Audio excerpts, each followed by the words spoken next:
One by one, please tell me, how did I do? What was my best move in the last 48 minutes that you witnessed firsthand? That's right. One at a time. Please be honest. How did my hair look? How does it make you feel to play with me in person? I've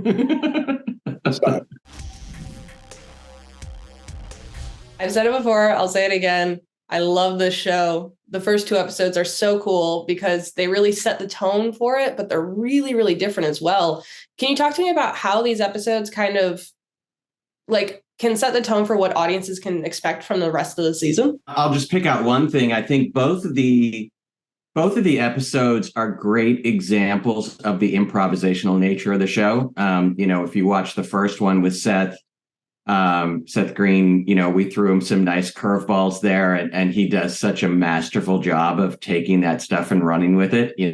What the whole thing with, having to play this other part through it. And I won't get into what that is. I'll let people find it out for themselves. But he, what I thought might just be a quick little bit, he carries through the whole show, and it becomes this central part of the story. And that's the real fun of this kind of group storytelling, is that you can take something that, you don't expect, and it just blossoms into something really cool and wonderful in the show. And then in Kate's show, the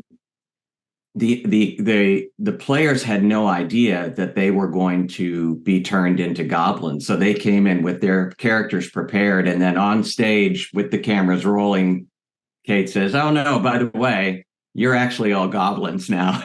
And they have to take that and roll with it. And I think by sort of setting that tone early, that lets everybody on the audience and everybody on stage know that, hey, we're just here to play. It is a big, wide open canvas for us all, and we're just going to have a ton of fun with it. And hopefully those are things that carry through the whole season, that that people can look for in episodes to come. What else, Matt? That's pretty much, you hit it right on the nose, right? The idea that the thing that makes this show different is every show is different, right? There's the conceit of the show is that there are 4 first level characters that go off in the world and run into an epic monster and get completely obliterated. That's the structure. Within that structure, there's ultimate freedom. And I think that that's one of the great things about the show, is that we can continually play around within the given structure, but within that, the freedom of that, there's a joy to be found. And we've just begun to mine all the possibilities, right? Some of the things that early days, we had these outrageous ideas, and we just, in the first season, we threw a couple of them out there, but there's no end to the amount of twists and turns that we can put our characters through on stage that will then in turn excite the audience. So we're excited in success for what we can do in the future. So Bill, Seth Green playing 2 characters, that was not supposed to be or not intended to be the entire episode. That was just intended to be like a quick thing. Yeah. You just never know how things like that will play out. You just throw something into the mix, and I had no idea he was. I knew that there were sort of boxes of costumes laying around that we kind of put out there and said, oh well, if you guys want to use them. I didn't know what he was going to do with it, and neither did he. And I just think it's. I think the core principle that we settled on with this show is hire great people and get out of their way. And that's the DMs. We got some amazing DMs in there that brought their own ideas and their own perspective and sensibility and storytelling. And then the players as well. It's just every cast is a bunch of really brilliant, creative people, and you just have to allow them to go in whatever direction they want to go, because we're going to kill them all eventually. So have fun. I also think that in the second episode, right, I run on stage, Bill runs on stage. All of these moments, we turn them into goblins. Like, there's just an element of chaos that we embrace. I mean, it's not a bug, it's a feature. It sort of became a running line for the creative process. Like going on stage, do I know what I'm about to do? Hell no. Does Bill know what he is about to do? Probably more than me because he's way more prepared than I am in life. So, so that element of like chaos wins, there's joy in that, in the there's joy in the adventure of it that I think is one of the attributes of the show. If you watch the interaction between Kate and I in that Goblin episode, you can tell that neither one of us really knew how that whole thing was going to go. It was so much fun. And then one of the things that I found really funny in the first episode, Will Wheaton is infamous for rolling terribly, and he actually rolls really well in this episode. Do you think that was like the dice gods going, well, you're going to die anyways, so might as well let you roll well? That's right. That's absolutely. Right. It's the gods shining down and blessing those dice. It's funny to see his excitement. I saw him. I'm going to name drop for a second because it's kind of funny. I was at Patrick Stewart at a party, and I saw him, and we had met on that day, but I'm not in that episode. And I actually was prepping the next show, which I was DMing. So I was really nervous. So I missed that show. And so I didn't really get a chance to meet Will. So I went up to him and introduced myself. And he said the sweetest thing, which is, I had so much fun during the game. It reminded me how much I love the game Dungeons and Dragons. And which I thought was exactly what you hope for as a producer, for people coming to saying yes, putting their faith in you to doing the show, and then actually having an incredibly good time, which I think was across the board. I think that we had, people had never played, from Skeet Ulrich to Michael Irby, to people who are veterans, to people who had been, had lost their passion for the game. Like you have this whole spectrum of people. And I think to a person, if you ask them, they all had a blast sitting in and getting to play Faster Purple Worm. One of the things I really love about the show, and that's really exemplified in the first episode, they make really surprisingly noble choices. Like we see them really step out to be heroes, even though we know that's not necessarily going to end well for them. Can you kind of talk about how that was maybe a surprising element of the show because it became such a prominent theme throughout, pretty much almost every episode? Yeah, I mean, I think it's something we realized early. We did a series of sort of test run shows at a bar in Burbank called Guildhall, and as we sort of, I think we should drink for life at Guildhall. The amount of times we promote them. That's right. We should at least have our picture over the bar or something. For sure. Yes. I think one of the things we realized really early on, and what we told all of the cast members when they come on, was commit to the stakes of the story. You as a player know you're going to die, but it's not funny or enjoyable if you go in taking your life lightly.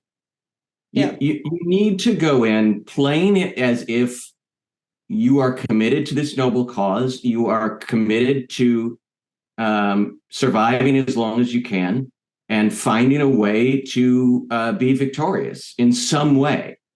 And to your point, I think what's beautiful about it is that, you see these moments like Jasmine in that first episode when she has to come to terms with the fact that she's not going to survive this encounter.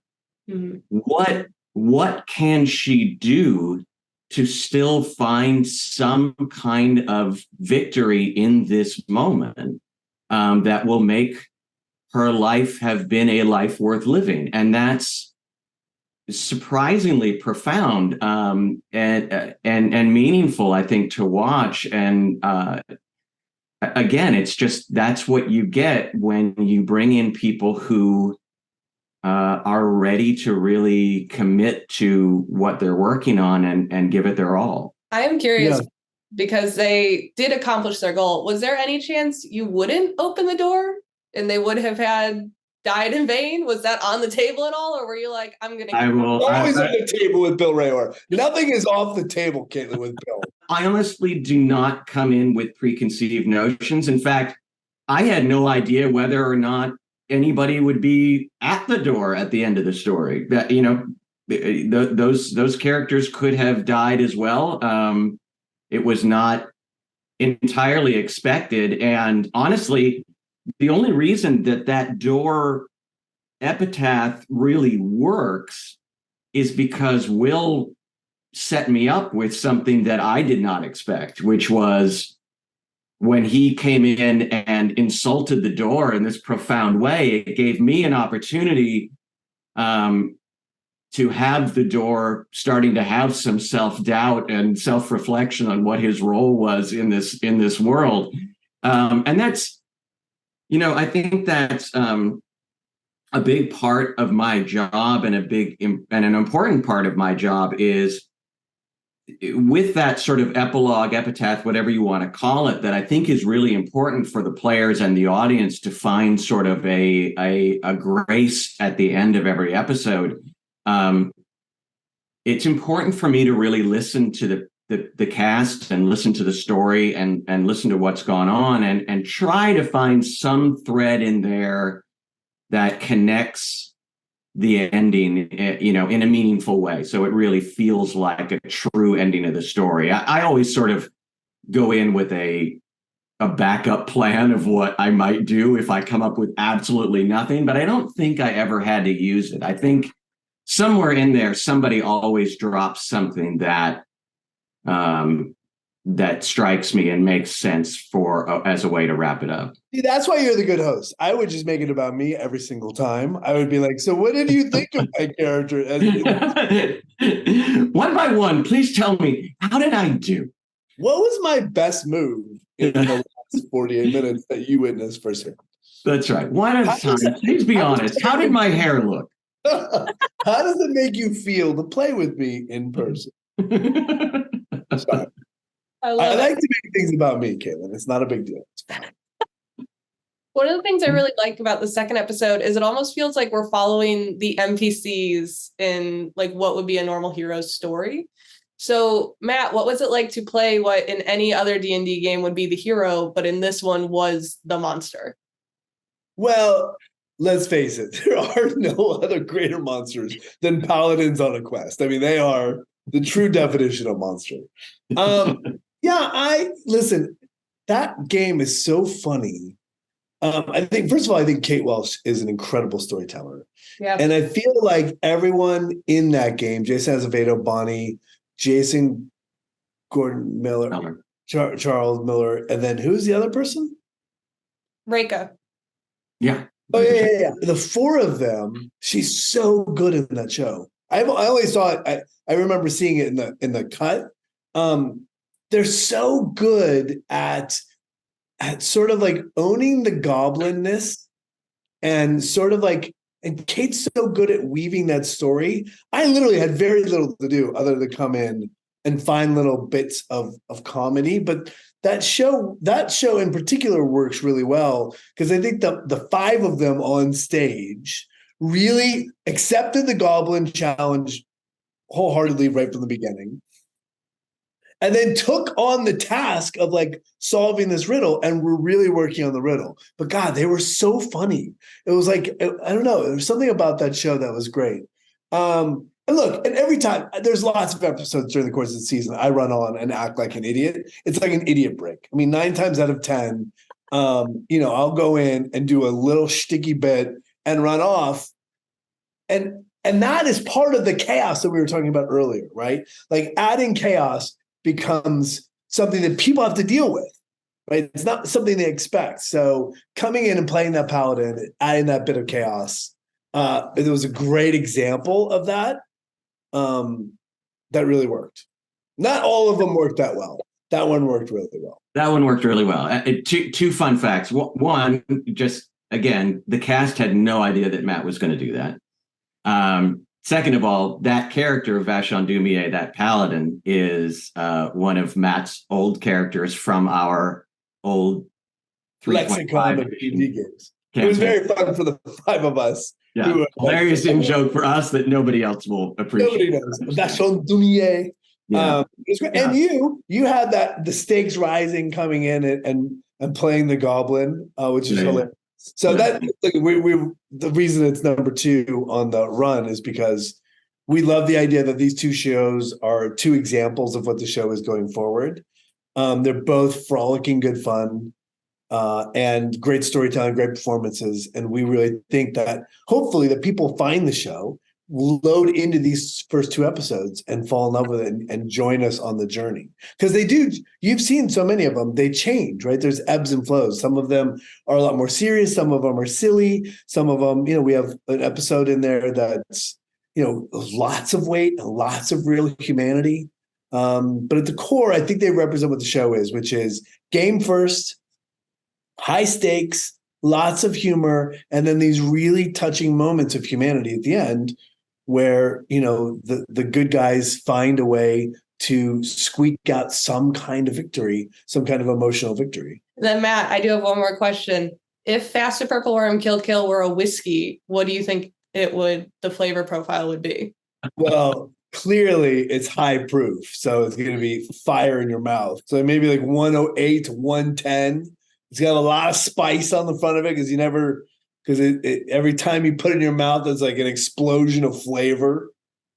And it's going to be really buttery because you want it to stay with you for a long time.